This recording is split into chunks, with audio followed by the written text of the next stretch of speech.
So thank you for coming to today's Distinguished Visitors series. My name is Gerald Heckman. I teach constitutional and administrative law here at the Faculty of Law. And it's my great pleasure and honor to introduce today's distinguished visitor, the Honorable Irwin Cotler. My introduction is going to be very short, not because there's little to say about Mr. Cotler's varied accomplishments, but because I'm sure that, like me, you're here to hear Mr. Cotler speak today. Mr. Cotler, who's Member of Parliament for Mount Royal, is a Professor of Constitutional and International Human Rights Law, currently on leave from McGill University, and one of Canada's leading human rights lawyers and scholars. He served as Minister of Justice and Attorney General of Canada and is currently serving as the Opposition's official special counsel for human rights and international justice. While he was Minister of Justice and Attorney General, Mr. Cotler recommended the appointment of numerous women and Aboriginal judges, and his appointment of Louise Charon and Rosalie Abella to the Supreme Court of Canada in August of 2004 made the Supreme Court of Canada the most gender-equal high court in the world. Mr. Cotler has acted as counsel to former prisoners of conscience, including Andrei Sakharov and Nelson Mandela, and Maclean's magazine has referred to him as counsel for the oppressed. He's received numerous awards and honors for his human rights work, including being appointed as officer of the Order of Canada. So we're delighted to have with us today the Honourable Irwin Cotler.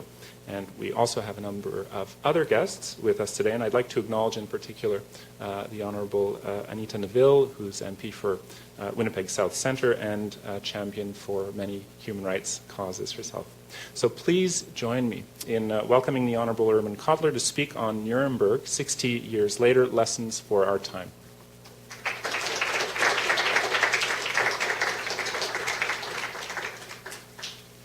Thank you for those very kind words of introduction. I'm delighted to be back here again at the University of Manitoba. I've always said that the university, the city, the province is one of my favorite places to visit, and I used to say this long before I became a politician. So it's not the words of I just feel very much at home here in Winnipeg, and it's always a delight to be reunited with old friends here in the faculty and beyond. And in particular, I'm delighted to participate in what I take to be as symbolized by Nuremberg, the double entendre of Nuremberg, the Nuremberg of jackboots as well as the Nuremberg of judgments. And we are meeting on the 60th anniversary of the adoption of the Nuremberg principles. And so I'm delighted to be able to participate in the common cause reflected and represented in Nuremberg as metaphor and message. The struggle against hate, against indifference, against impunity, against inequality, against injustice, and in particular against the crime whose name we should even shudder to mention, namely genocide.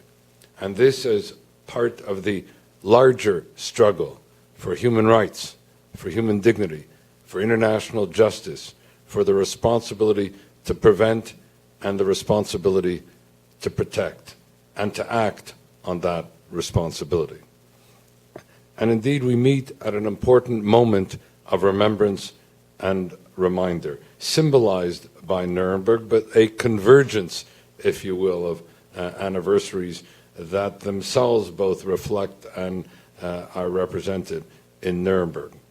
We meet in the aftermath of the 61st anniversary of the Genocide Convention, the National Convention on the Prevention and Punishment of Genocide, sometimes spoken of as the Never Again Convention, but which tragically has been violated again and again. And in the aftermath of the 61st anniversary of the Universal Declaration of Human Rights, which followed by a day on December 10th every year, we commemorate the Universal Declaration of Human Rights that was adopted in 1948, but we sometimes ignore that on the day before we adopted the Genocide Convention. The Universal Declaration of Human Rights, sometimes spoken of as the Magna Carta of humankind, but which has been violated in every one of its particulars. And we meet also, though again it's been somewhat ignored here in Canada, but deserves not to be, for the reasons I will share with you in a moment, on the 65th anniversary of the abduction and disappearance into the Soviet Gulag on January 17, 1945, of Raoul Wallenberg. And in fact, this happens to be the 25th anniversary when Wallenberg became the first ever honorary citizen of Canada, in recognition of the person who has been credited with saving more Jews in a 6-month period in 1944 in Hungary than almost any single datum. Almost any single government, a dramatic datum, which happens to be the case.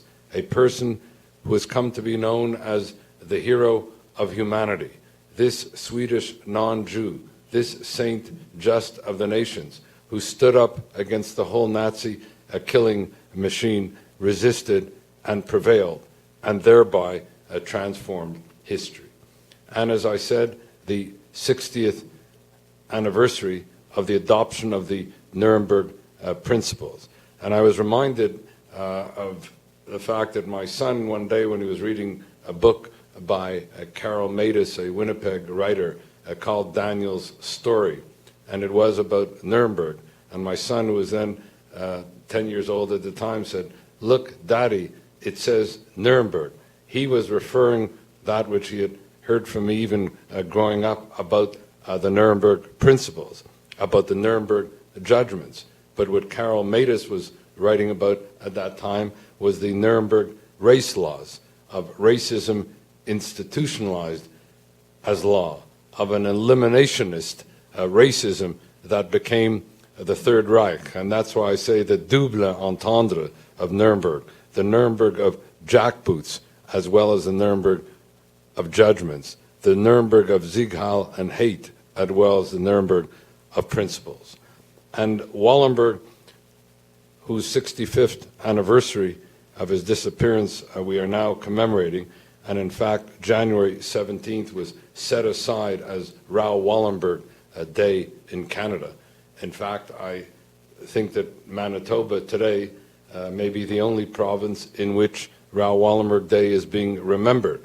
Not too far from here, we've come from a day that has been set aside, Raoul Wallenberg Day for high school students here in Manitoba. I attended the morning session, will be returning to the afternoon session, but I think that Manitoba is to be commended for being, as I say, perhaps the only province that is not only recalling that January 17th and then today, because today's schools are convened on the 18th, can come together to not only commemorate Raoul Wallenberg Day, but in fact to appreciate the lessons learned and the action that has to be taken.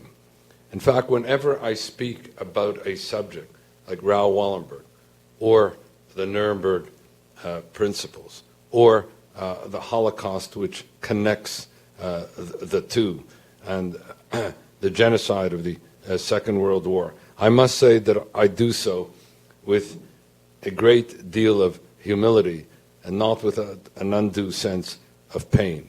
For I have neither the wisdom of the scholar of the Holocaust or the Second World War, nor the experience, the horrifying experience of the survivor, nor participating in or himself bearing witness to rescue.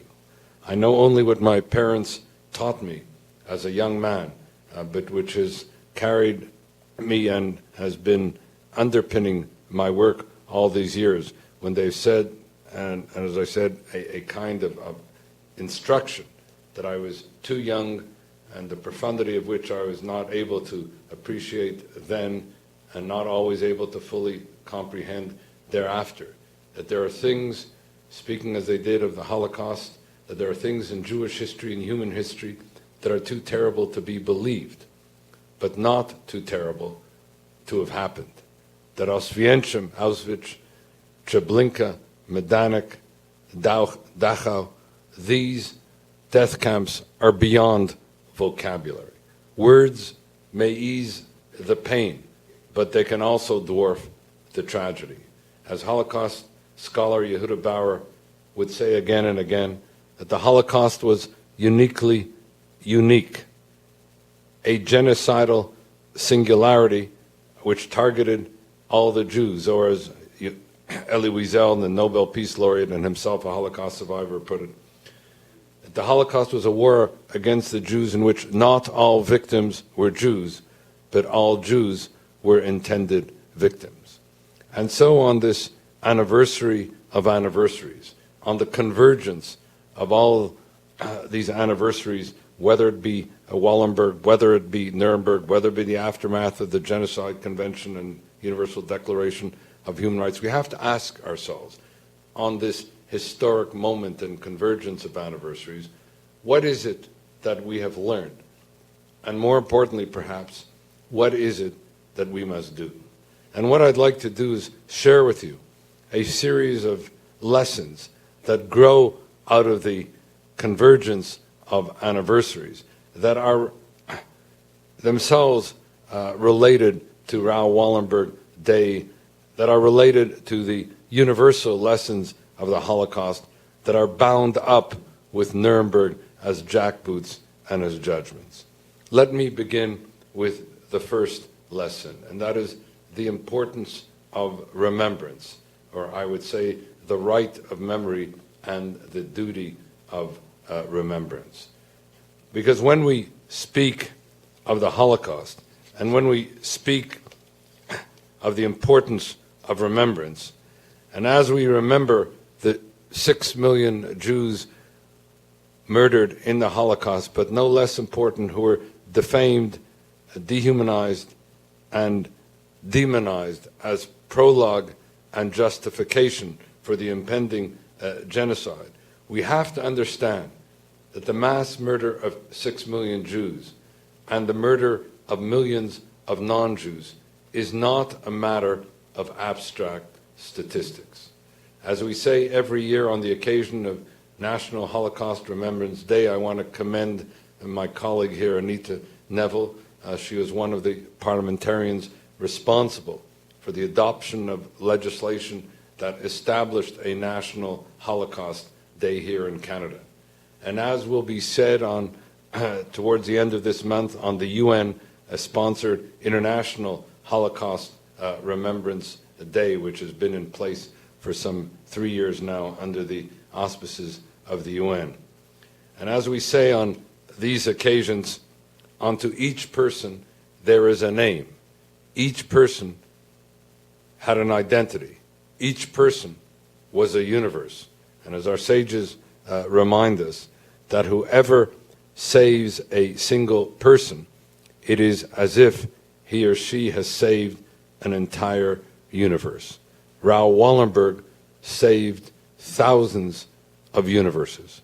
He did so by the distribution of Schutzpasses, which was diplomatic documentation, and by that means alone saved thousands of people earmarked for death. He did it by the establishment of international protection centers, the international ghetto, as it came to be known, where the Swedish flag gave diplomatic immunity to those living therein, and by that initiative saved some 33,000 people alone. He did it on the occasion of when, at that time, the Nazi puppet Arrow Cross Hungarian government began its murderous policy of deportation to the death camps. It was Wallenberg intervening again and again with the Schutzpasses, with the mixture of bluff and bluster and courage and heroism to insulate people from the Nazi onslaught. He did it when the 125-mile death march, again in November 1944, instituted by the Nazi puppet government at the time, where mostly women and children were forced onto a death march. Raoul Wallenberg followed with messages, with medicines, with food, with again Schutz passes, saving yet again hundreds of people. And perhaps the most heroic act occurred when in late December and early January, the Nazi generals marched on the Jewish ghetto in Budapest, on the remnant of 70,000 Jews, and were about to blow up the Budapest ghetto and murder the remaining 70,000 Jews. It was Wallenberg who confronted them and told them, General Schmutzhaber and others, that they would be executed for their crimes. And the Nazi generals desisted, and some 70,000 Jews were saved by this combination, as I said, of bluff and bluster, but moral courage, anchored in a moral resilience that was unique at that time or at any time. And so thousands of universes were saved. And just yesterday, when I was in Vancouver, where there too they marked Raoul Wallenberg Day there. And at that meeting, as it concluded, and where I spoke, a number of people came up, grandparents, some of them accompanied by their children and grandchildren, to say that they had been saved by Raoul Wallenberg. And so you saw the universes that had been saved and the children and grandchildren of those universes forming their own. And just as we say, therefore, that if you save a single person, it is as if you've saved an entire universe, so it must also be said that if you kill a single person, it is as if you have killed an entire universe. And the overriding lesson thereby emerging from this appreciation of the duty of remembrance and indeed the right of memory for the survivors is the notion that we are each, wherever we are, the guarantors of each other's destiny, as true then as it was in Wallenberg's day. The second lesson is that the Holocaust and the genocides that followed in Srebrenica, in Rwanda, in Darfur, occurred not simply because of the machinery of death, but because of state-sanctioned incitement to hate and genocide. It was this teaching of contempt, this demonizing of the other, this is where it all began. As the Supreme Court of Canada put it in upholding the constitutionality of anti-hate legislation, and in judgments that affirmed in similar language the notion, as the Supreme Court of Canada put it, that the Holocaust did not begin in the gas chambers. It began with words. So did the International Criminal Tribunals for former Yugoslavia and Rwanda reaffirm these words of the Supreme Court of Canada. And the appreciation, as the courts put it, that these are the chilling facts of history. These are, as the courts put it, the catastrophic effects of racism. And we are witnessing yet again, in our own day, a state-sanctioned incitement to hate and genocide whose epicenter is Ahmadinejad's Iran. And I use that term to distinguish it from the people and publics of Iran who are otherwise the targets of massive domestic repression as we meet. And where Ahmadinejad's Iran has emerged as a clear and present danger to international peace and security, to Middle East and regional stability, and increasingly and unmasked since June the 12th, fraudulent elections of June 12th, but which was present before that, increasingly a danger, a clear and present danger to the Iranian people themselves. For we are witnessing in Ahmadinejad's Iran four distinct yet interrelated threats. I would say the toxic convergence of four distinct yet interrelated threats. The nuclear threat, the incitement threat, the state sponsorship of terrorism threat, and the rights violation threat. Let there be no mistake about it. Iran is in standing violation of international prohibitions respecting the development and production of nuclear weapons. Iran has already committed the crime of incitement to genocide, prohibited under the Genocide Convention and similarly under the International Criminal Court Treaty. Iran has been held out to be the leading state sponsor of international terrorism, not only in the region but beyond. And as I said, Iran has embarked upon, in an intensified way, a massive assault on the rights of the Iranian people in the way of arbitrary arrests, detentions, murder, juvenile executions, torture, kidnappings, disappearances, and the like. The whole overladen with Stalinist show trials and with coerced confessions. And that is what led some 60 international law scholars, human rights activists, experts on genocide, victims of human rights killing fields, and in particular a number of leading Iranian human rights activists and scholars to endorse an international petition which we recently released called "The Danger of a Nuclear Genocidal Inciting Rights Violating Iran, the Responsibility to Prevent" petition. Petition is effectively organized around two parts and corresponding themes. The first contains the most up-to-date, comprehensive witness testimony and documented evidence regarding each of the four threats to which I referred. In other words, the critical mass of threat represented in Ahmadinejad's Iran. The second part brings together a panoply of remedies, both generic remedies by way of a set of sanctions to hold Ahmadinejad's Iran accountable, and threat-specific remedies responding to each of the threats in turn: the nuclear, the genocidal incitement, the terrorism, and the rights-violating threats. Let me just take one of those threats and its remedy by way of example, and in particular because it has a compelling legal dimension to it. I mentioned that Iran has already committed the crime of incitement to genocide prohibited under the Genocide Convention. Indeed, as someone who prosecuted, when I was Minister of Justice and Attorney General, Rwandans for incitement to genocide, I can tell you that the evidence respecting the precursors, the critical mass of incitement to genocide in Ahmadinejad's Iran even exceeds that which was present with respect to the incitement in Rwanda. And so the evidence respecting the commission of the crime is clear.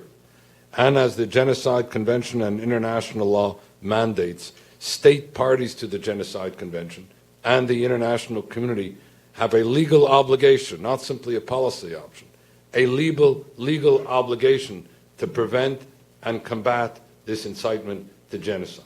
Yet as we meet, not one state party to the Genocide Convention, not Canada, not the United States, not any of the countries of the European Union, has undertaken any of the obligatory legal steps, including the modest one of simply referring under Article 8 of the Genocide Convention, of simply referring the state-sanctioned incitement to genocide to the UN Security Council for deliberation and accountability. Not one has initiated, as it can, an interstate complaint against Iran, which is also a state party to the Genocide Convention, obliged to prevent and prohibit such incitement, to initiate such an interstate complaint before the International Court of Justice against Iran. And I can go on. The petition identifies some 8 law-related remedies clearly mandated under international law, but which not one state has yet initiated, notwithstanding the responsibility to prevent and the responsibility to protect, which leads me almost inexorably into the third lesson, and that is the danger of indifference and inaction in the face of such incitement and in the face of mass atrocity.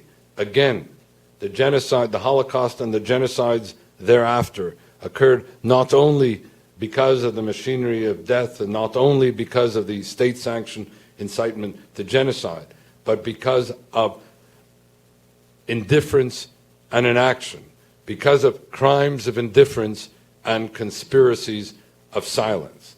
Indeed, we meet also in the aftermath of the 15th anniversary of the unspeakable genocide in Rwanda, where in a period of 3 months, from April to June 1994, some 1 million Rwandans, mostly ethnic Tutsis and some moderate Hutus, were murdered in a 3-month period.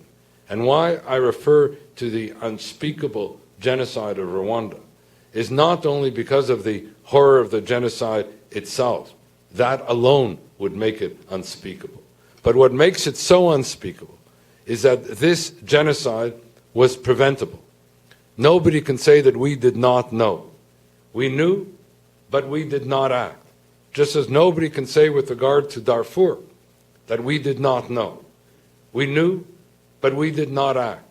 And it's tragic that the 21st century had to begin with yet another act, a genocide by attrition in Darfur, resulting in more than 400,000 dead, close to 3 million internally displaced, millions in desperate need of humanitarian assistance, the whole, in effect, ignoring the lessons of history that I've been discussing with you, betraying the people of Darfur, and in effect, betraying the responsibility to protect as we had betrayed the responsibility to prevent in the matter of the state-sanctioned incitement to genocide.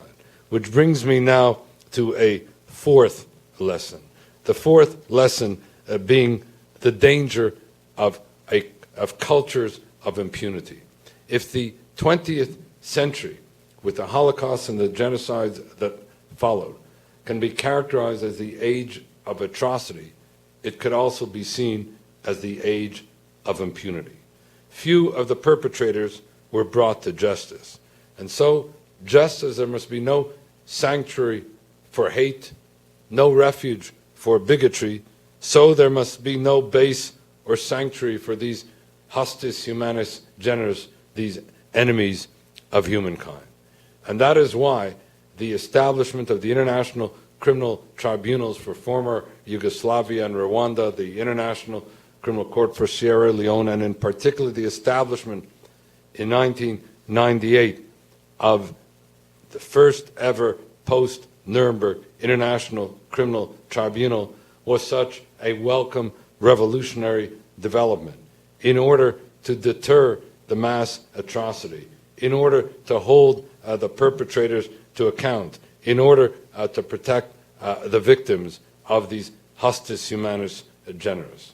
But while the development of these international criminal tribunals, and in particular the International Criminal Court, were revolutionary developments, the facts on the ground suggest otherwise in terms of the application and enforcement of international criminal and humanitarian law. Let me just give you two examples, one out of Darfur and one with respect right now to Iran.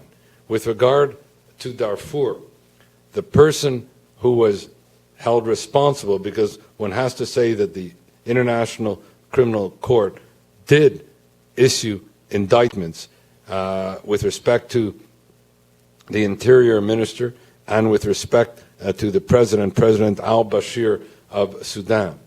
President al-Bashir of Sudan, his indictment goes unenforced as he is welcomed in many capitals. The Minister of Interior was not only not surrendered by Sudan to the International Criminal Court as he should be, but in fact he was promoted to be the Minister of Humanitarian Affairs responsible for hearing human rights complaints from the very victims against whom he had perpetrated his atrocities. But if one wants yet another Orwellian example and demonstrative of the culture of impunity, and that the culture of impunity is alive and well, one has to only look at the situation of Ahmadinejad's Iran, where in August of this year, Iran appointed as the Minister of Defense a man by the name of Ahmed Vahidi, I suspect that the name may not mean much to many people, but Ahmed Vahidi was held responsible recently by the Argentinian judiciary for the planning and perpetration of what the Minister of Justice told us when we visited Argentina was one of the worst terrorist atrocities, if not the worst terrorist atrocities in Argentina since the end of the Second World War. The bombing of the Jewish Community Center, the AMIA, with 85 murdered and some 300 wounded. And so an Interpol arrest warrant was issued for Ahmed Vahidi. Did Iran comply with the international arrest warrant? Not at all. They appointed Ahmed Vahidi as the Minister of Defense responsible for the development of Iran's nuclear program. So the person today responsible for the nuclear program, the development and production of nuclear weapons in Iran is the same Ahmed Vahidi, responsible, as I said, for the terrorist atrocity in Argentina and elsewhere, and who now presides as Minister of Defense in Iran. And that is why, when one thinks of Darfur and Iran, one evokes yet again the culture of impunity, along with the particular revolutionary development so welcomed in the matter of international human rights and humanitarian law. Which brings me now to the fifth lesson. The fifth lesson being that the genocides were made possible not only because of the bureaucratization of genocide, as Robert Lifton put it, but because of the trahison d'éclair, because of the complicity of the elites, physicians, educators, church leaders, judges, lawyers, engineers, architects, and the like. Holocaust crimes, then, were the crimes of the Nuremberg elites.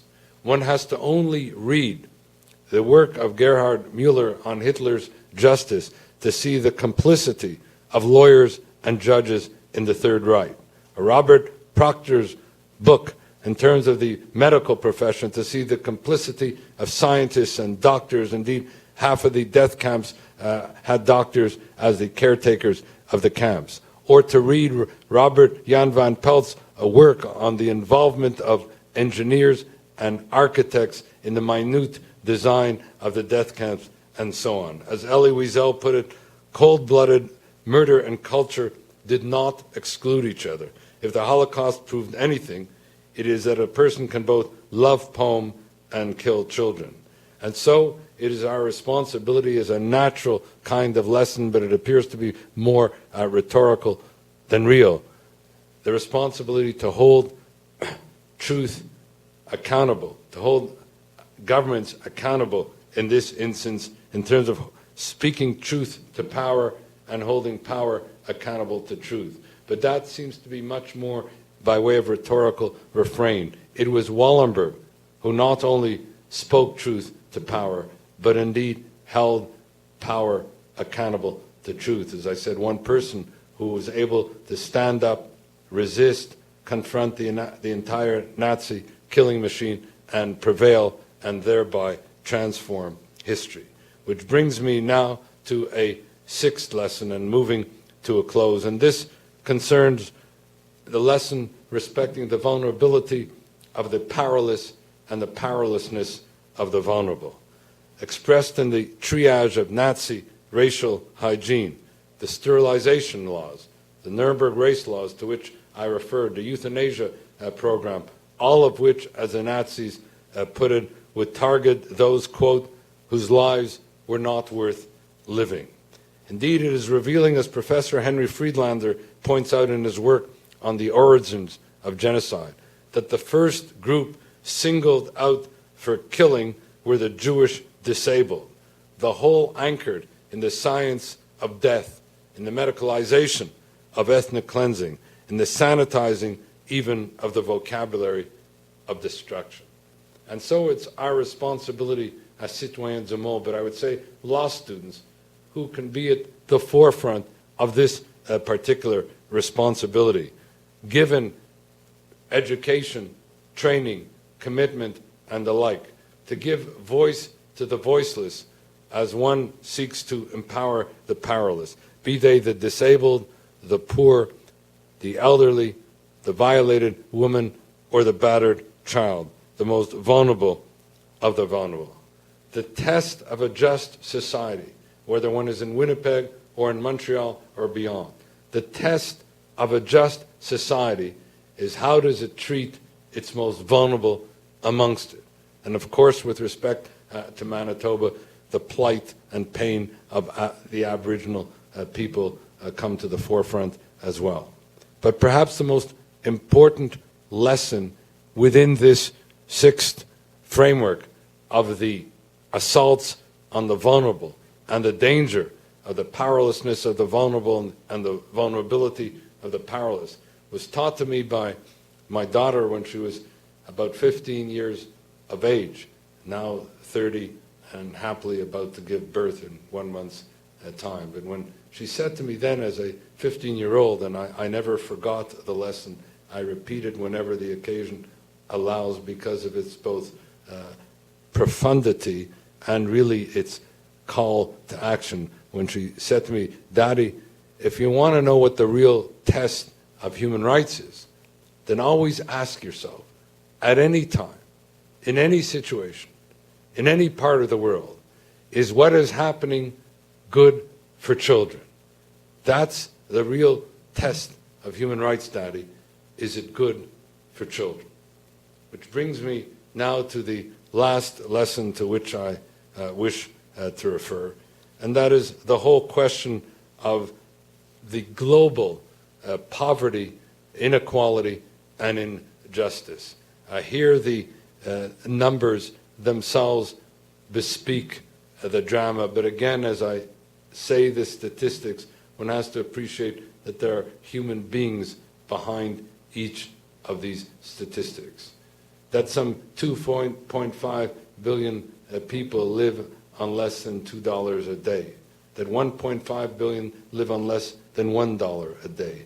That billions of people have no access to clean water, to sanitation, and are assaulted by the environment rather than protected by the environment. That 3 of the most rich people in the world have assets greater than 30 of the most underdeveloped countries in the world. And I can go on. But what you see here is a pervasive and persistent and grinding inequality, a kind of global assault, on the right to protection that these numbers can never even properly convey unless you appreciate that we are speaking about human beings beside these numbers. And so it's not surprising that people, in the face of such numbers, begin to retreat into a kind of sense of helplessness, of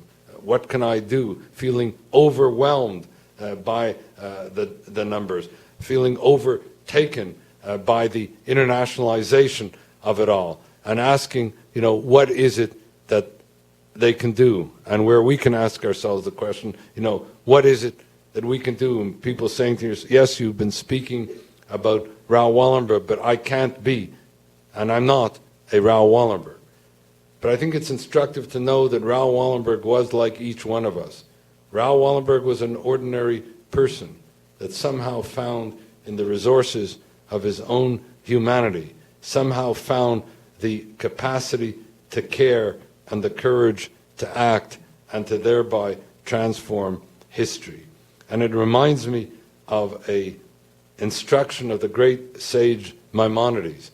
And with this I move to a close and leave you with this lesson, where Maimonides said that we should see the world as being divided into half good and half evil.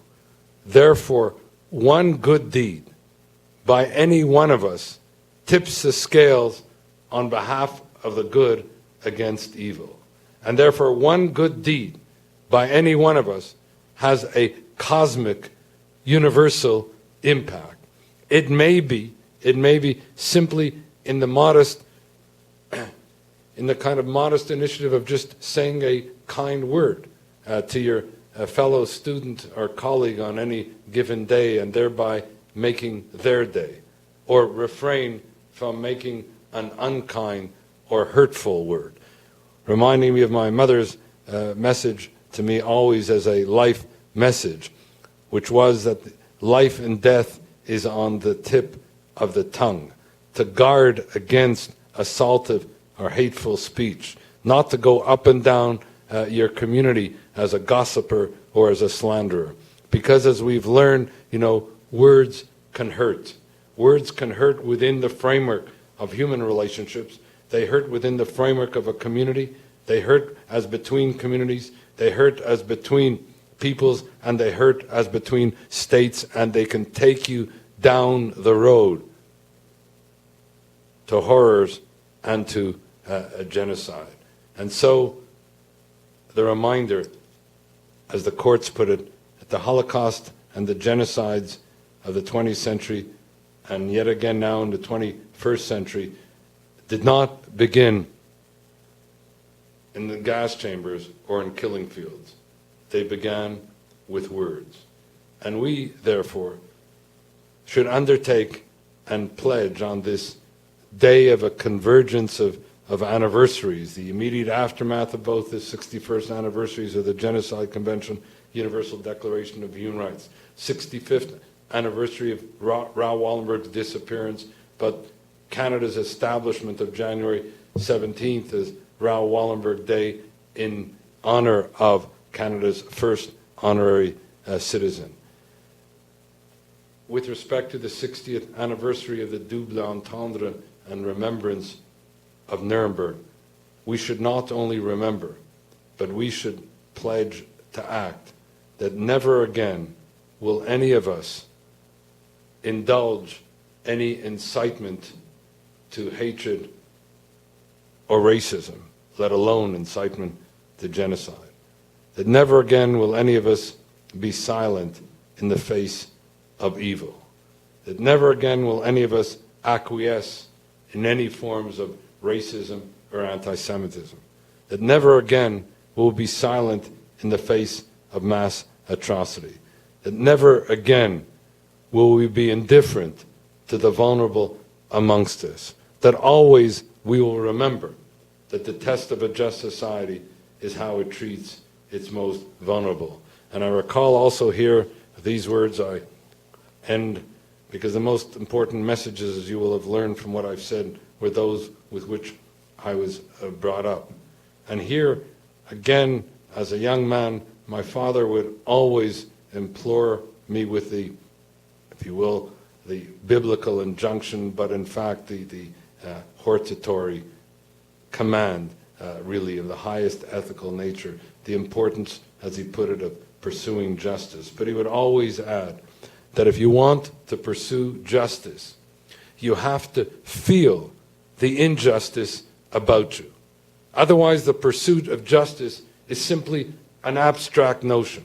That if you want to pursue justice, as you would put it, go in and about the community and beyond and feel the injustice. When you feel the injustice, then you will seek and pursue justice. And so I say to you that at times such as these, when, as the French put it, qui s'excuse, s'accuse, that whoever remains indifferent indicts himself or herself, it's our responsibility to remember the great lessons of these last 60 years. On Raoul Wallenberg Day, to remember Raoul Wallenberg as message and metaphor of the pursuit of justice, who went out, felt the injustice, and acted.